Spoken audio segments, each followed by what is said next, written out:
back to my little corner of the world where, as you can see, we're back in my inside corner. I tried to film this outside earlier, but it's summer and the bugs are horny, and there's a cicada in the tree right above me. If you're on my new public Facebook page that I launched this weekend for this YouTube's channel, which is over on Facebook. You search Facebook, either Casey's Corner or search Welcome to Casey's Corner. You'll find me. But yeah, that video, the test video, is up over there. You can hear my horny little buddy that was right above me. So yeah, thank you so much to everybody, by the by, speaking to, has who's liked and followed over there on the Facebook, on that new public page. Most of my work over there has either been in like a private capacity.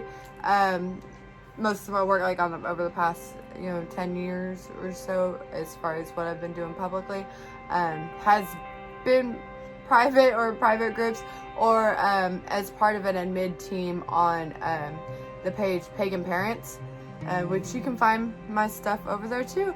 The stuff signed KC, the letters KC, that's my stuff. Most of it's from when my kids were younger. But I'll still be active over there. I am still kind of active. It's been an adjustment these past few years as my kids got older and I've launched my own grooming business and stuff. So, and now I'm doing this too. And also been volunteering in public and doing things like that. Anyways, neither here nor there. So, the whole point, why we're here, the title of this video, what makes a hedge witch? Me, I'm a hedge witch. And I just wanted to do this because one thing I've noticed since I've come back out of my little hermit hole the past 18 years-ish, like, it's kind of been in stages, but pretty much the past 18 years I've been focused on raising my kids. I've been a mom and just adjusting to that life and figuring out my own life and getting all that settled and buying a home and starting business and all that stuff. So now that I'm kind of back out paying attention to things beyond my own little bubble on the internet, I've noticed one thing I wanted to talk about here as far as hedge witchery goes, is there seems to be a lot of history that got lost somewhere along the way, and for some reason everybody's focused on hallucinogenics.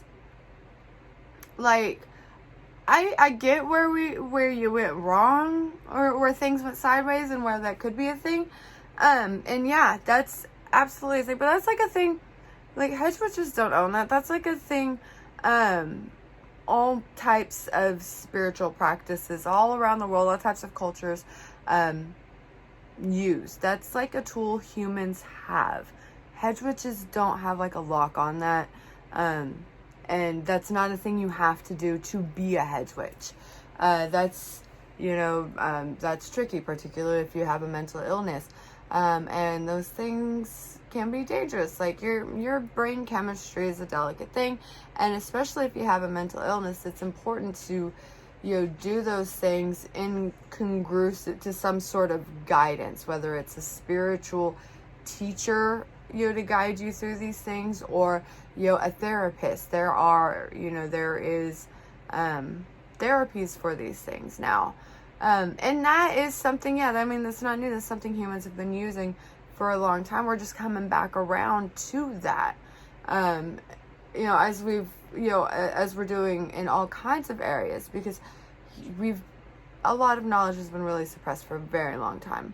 It's been really controlled, and that's that's kind of what I wanted to talk about here today as far as with hedge witch goes. So, to start with, the word itself is only about, the idea, it's about 50 years old. You study the etymology of the word, and I see a lot of people going to the Hegentasa, the ride in the hedge, but that's not the only that's not the only route for this word. It's also Hegenprater. Hopefully, these are Flemish words and they're hard to say for me. But basically, hedge preacher, hedge priest. It is, this is an idea that has existed in, that area of the world that Hedgewitch came from. This idea of a hedge preacher and hedge sermons, and that's a thing that came about particularly as a slur during it was during the Reformation movement. These hedge priests, they were Calvinists that were leading outdoor sermons in the rural areas. Why the rural areas? For the same reason humans have always gone to the edges of societies, because that's outside the civic authority. Okay? These things were illegal to do. Just like as Christianity became the power, for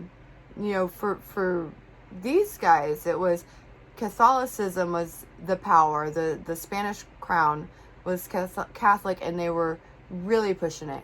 And these Flemish hedge priests, they were not. And they knew their stuff was, illegal. They couldn't do what they were doing, so they went out to the edges of town, out to the rural areas, outside of authorities. Just like, as the wise women and the cunning women and anybody who had any kind of power before the Christianization of their region. Those kind of people that tended towards that knowledge and tended towards those type of people, that's just where they always went. Still to this day, that's where I chose to live when it came time to pick a home.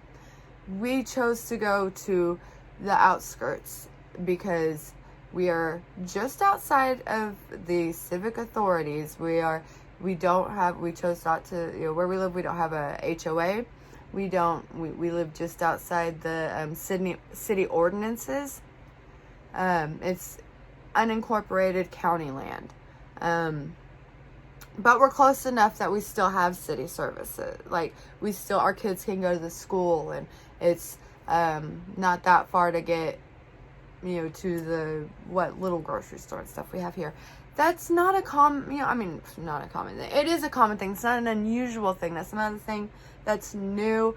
That's not a thing that only the cunning women and the wise women and the hermits of that's not a thing like the medieval folks, that we modern hedge witches look up to. Like, that's not a thing they only did. Like, it's a thing that's, you look through every era of human history, there's just been those people that are marginalized and like to live outside the bounds of authority. They tend to congregate in the rural areas, and hence why that term became, why the Hegen, Hegentasa, Hegen preacher, Hegen, there's a lot of, that beginning of the word is, there's a whole family of words from that.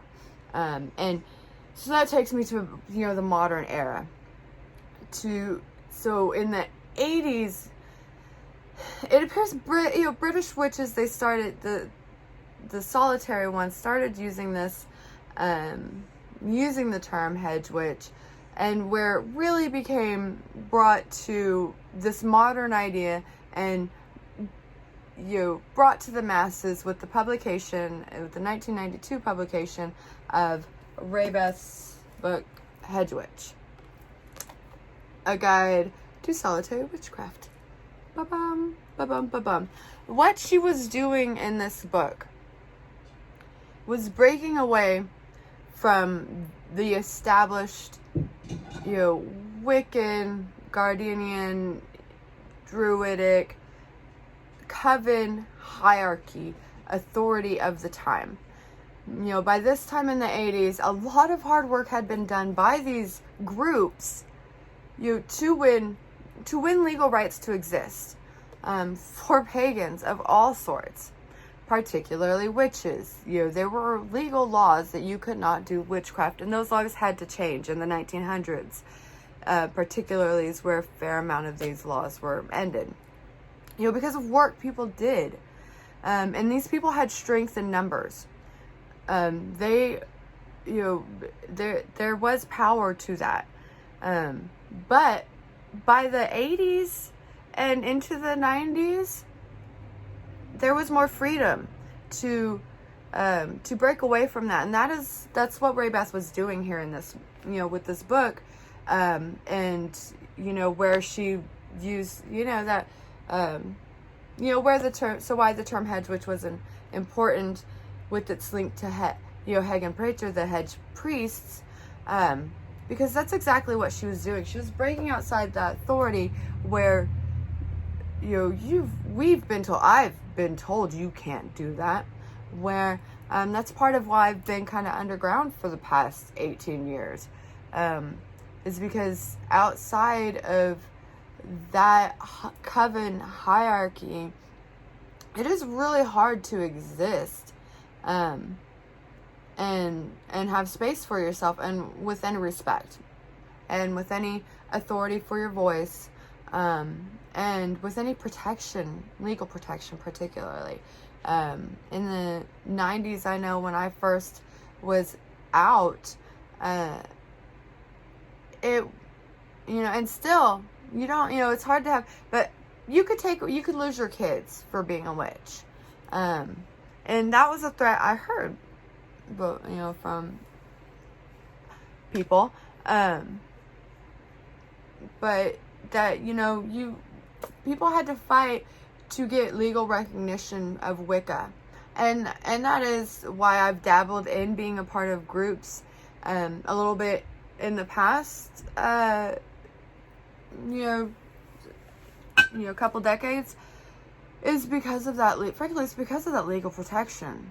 If here in America, you have to be one of the recognized religious groups, and if you're an isolated, solitary pagan, you don't get that recognition. So what happened when Ray Beth started breaking away was radical. And it was just like, it was just like what people have done all throughout history when they've decided to, break away from the authority. And that's really what makes a hedge witch. That's how I ended up being a hedge witch, was, it's how I ended up being a witch in the first place, was because I guess I didn't handle authority well. I went to Catholic school. I went to Catholic schools and Catholic church with one part of my family. I went to Baptist schools and church and Bible studies with another part of my family. It was like they were battling for my soul. I went to more non-denominational ones with my mom, where she found community in like LGBT friendly churches when she came out. And but I was exposed to all different kinds of church and organized religion. And it wasn't just those. There's lots of other ones, and then plus studying and reading and all that stuff. But the common thing that I always had a problem with, that always got me in trouble when I was little, I asked too many questions. I love to ask questions. I love to learn. I love to teach myself. I would read ahead. I would read way too much, and then I'd ask questions about it, and then I'd get in trouble, and I'd get kicked out because, they didn't. I've been told this a lot. I am a corrupting individual. I'm a bad influence. So, there's that. Sorry, guys.